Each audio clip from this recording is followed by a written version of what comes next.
This is Wuhan, China, a megacity with more than 10 million people, a city that was caught off guard completely by the novel coronavirus in the beginning of this new decade. The city was later put to a complete lockdown and thousands of people lost their lives. What you're seeing here is just unprecedented. It is a catastrophe. Yet during this most difficult time, we Chinese people have demonstrated tremendous amount of courage, determination, and responsibility. I made this video because I was actually motivated the night I downloaded a social app. I initially just wanted to feel its business model and figure out why it took off like a rocket and became an internet giant. Many of the feeds I got on that platform are related to the Chinese people fighting against this coronavirus. That night actually turned out to be sleepless for me because I just couldn't stop watching those videos, and my eyes are pretty much all wet throughout the night. So I decided to piece them together and attach to it my personal thoughts. The goal, I think, is twofold.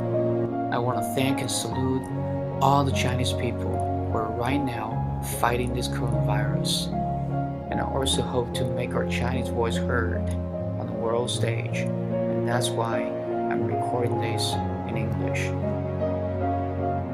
I was touched the most by seeing the Chinese people rally together as a nation. In the beginning, the situation in Wuhan was dire, and we were losing Chinese lives. But when we realized that we didn't have enough beds in hospitals to take care of those infected, this is what happened. Yes, we built a hospital from scratch within less than 10 days, and we built a dozen more within less than a month. You tell me any other country in the world can do this. This is what China is all about. When we realized that we didn't have enough medical professionals in Wuhan, this is what happened. More than 42,000 medical professionals from across the country rushed to the epicenter by air and land because they wanted to save Chinese lives. Take a look. We have this hospital director sending her post-90 generation staff to the epicenter. And we have this 90 years old Chinese medicine doctor gearing up and serving his country. We have this wife not wanting to let go of her husband's hands.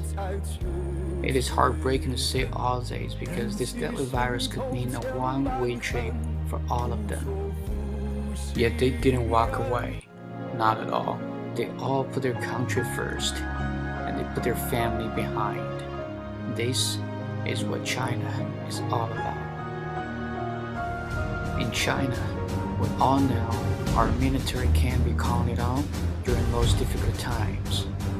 Once again, they proved that. Our military from across the country was mobilized on the Chinese New Year Eve. They stepped up and took over the two busiest hospitals with the most dangerous tasks. And this is, once again, what China is all about.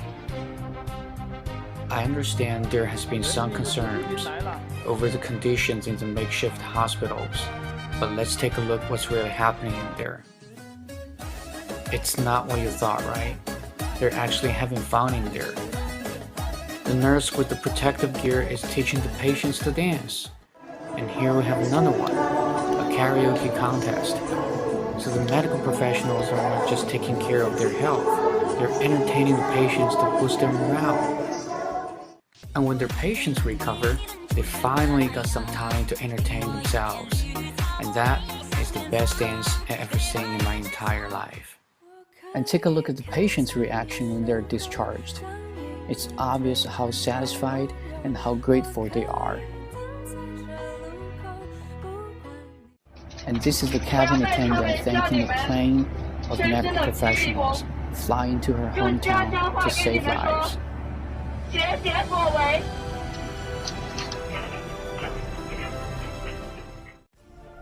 And not just to her, all the Chinese people witnessed how they put their lives at risk on the battlefield, we can't express how grateful we are to your great service of our country. Your incredible bravery, determination, and sacrifice, they all represent what China is really all about. And of course, some would argue it wasn't all that good in the beginning of the outbreak. For that, I admit things were pretty bad in the beginning because we had too many patients but not enough resources. But what I think really matters is, number one, can you quickly respond to a crisis of this magnitude and take decisive measures? And this is actually the government's role. Number two, do you actually have the capacity to ramp up to make sure your healthcare system is not going to get overwhelmed? Fortunately, China had the two. As I've just shown you, when we realized how bad the situation was in Wuhan, the Chinese government quickly made the decision and ramped up its capacity that actually astonished the world. Unfortunately, if you don't have the two, your ability to contain this pandemic is going to get limited. Let's take a look at what's happening right now in Italy. Its healthcare system is obviously getting overwhelmed, yet they don't have the capacity that we have to ramp up. As a result, they're losing about 600 lives every single day since last week. So my point is, the chaotic time in the beginning is probably somewhat inevitable. It's basically governed by the supply and demand law. What really can turn things around is your government and your resources. We Chinese people have witnessed the handling of this crisis by our government. Quite frankly, we all feel so proud and fortunate to be a Chinese. I also wanted to bring to your attention something that barely gets covered by the Western media. That is, all the tests and medical expenses that you incur during hospitalization are actually covered by the Chinese government. So you don't have to pay a penny out of your own pocket. It is free. This is huge because after the initial chaotic time, the patients were all hospitalized, not sent home. And the number you're looking at is a whopping 50,000 patients in the city of Wuhan alone. The more important implication, I think, is that you don't have to worry about that you can't afford the treatment, so you don't have to wait and self-resolve, which is dangerous because you can spread the disease while waiting. Speaking of this, some government's intention to adopt the so-called herd immunity as a policy to handle this pandemic is pretty interesting. Just a little bit background. Here's how herd immunity works. You need to have about 60% of your population getting infected by the virus. And then, if they can survive, this is a big if, they become immune to it and won't get it twice. This way, it can eventually stop the spread. So what's wrong with it? Well, let's do the math. 60% of your population and an estimate of 3% mortality rate, and given a population of 60 million people, looks like the government is pretty comfortable of letting 1 million people die. You might think this is pretty cruel, but it has its underlying causes. So, if you use China's approach, which relies on widespread testing, tracking down the contacts of every single confirmed case and quarantine them, think about how much budget you need to support this, let alone the medical expenses in hospitals. You're looking at billions and billions of dollars. Imagine when the Treasury Department is crunching the numbers. They really can't do much by themselves to stay ahead of the curve. This is really the time that calls for international cooperation, which I'm going to talk about in a minute. China has already demonstrated no matter how formidable the coronavirus might appear, it's not invincible.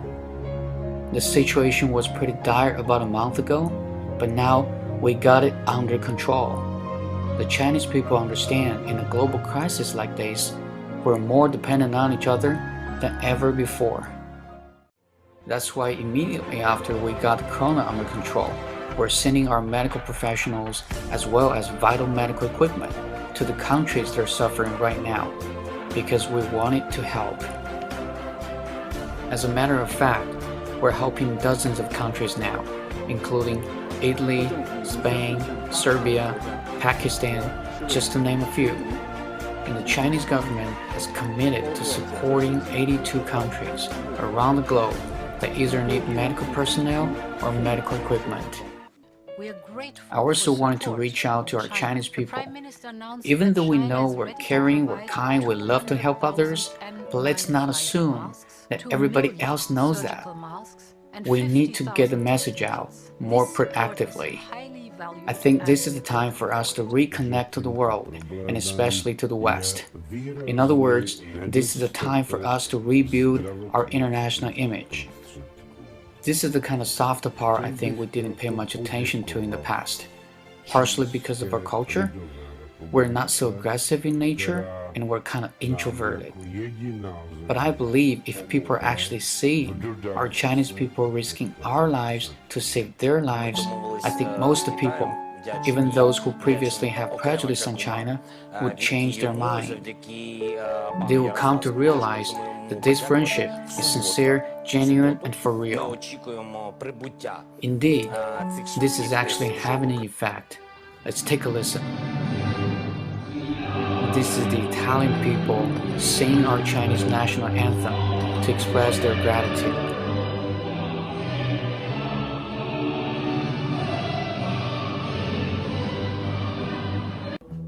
This is the president of Serbia kissing our Chinese national flag at the airport when the Chinese medical team arrived in his country. What a moment of humanity. On the other hand, we have to say when we're fighting against the virus, we heard a lot of not-so-friendly voices from the West. But remember, our common enemy is the coronavirus. And this is not a time to scapegoat anyone, any country, to deflect the blame. For that matter, I hope the media and some politicians can stop using the xenophobic rhetoric because people need the right guidance, especially in a time of heightened emotions like this.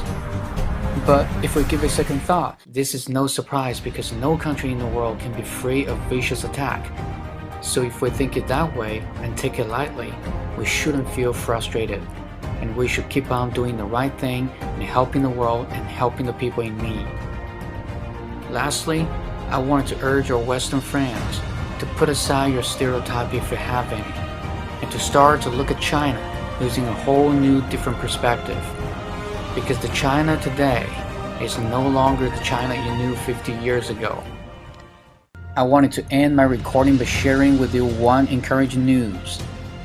Today, the city of Wuhan, the epicenter, lifted its 2 months lockdown. People are coming out and resuming their normal activities. Again, the coronavirus is not invincible. If the whole world comes together, there's going to be nothing that can stand in our way in defeating this coronavirus. I believe at the end of the tunnel, you always see the light. I'm a Chinese, a proud Chinese. Thank you.